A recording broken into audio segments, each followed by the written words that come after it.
एक गांव में एक संत महाराज जी रहते थे जो बहुत ही महान शिव भक्त थे।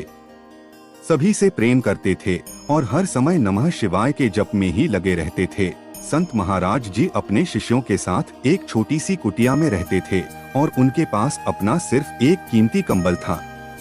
वो कंबल भी उन्हें उनके श्रद्धालुओं ने ही भेंट किया था, जो वे बहुत ही प्रेम से इस्तेमाल करते थे।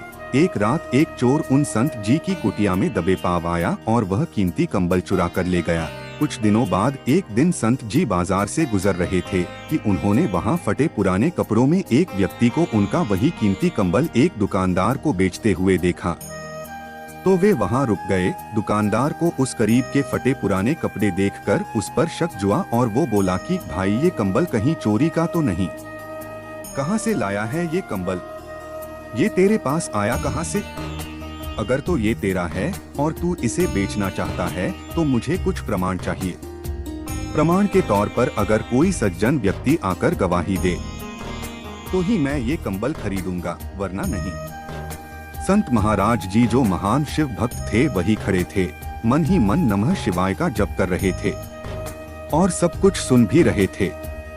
वे दुकान के भीतर जाकर दुकानदार से बोले कि मैं देता हूँ इसकी गवाही, मैं हूँ प्रमाण। तुम ये कंबल खरीद लो और इसे इसके हक के पैसे दे दो।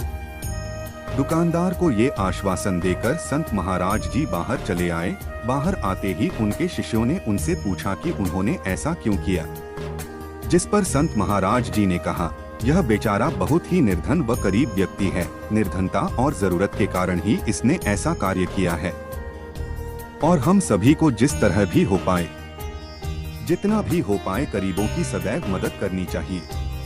संत जी के ऐसे वचन सुनकर वह चोर उनके पांव में गिर पड़ा और उसने संत जी से वादा किया कि अब से वह कभी भी चोरी नहीं करेगा। दोस्तों, इस कहानी से हमें यह सीख मिलती है कि कभी भी जीवन में कोई भी निर्णय लेने से पूर्व हमें दोनों तरफ की परिस्थितियों को सही से जान लेना व समझ लेना चाहिए। दोनों तरफ की परिस्थितियों को जाने व समझे बिना हमें कभी भी अपने जीवन में कोई निर्णय नहीं लेना चाहिए। दोस्तों, ऐसे ही और वीडियोस के लिए हमारे चैनल विवेक स्टोरीज को सब्सक्राइब करें।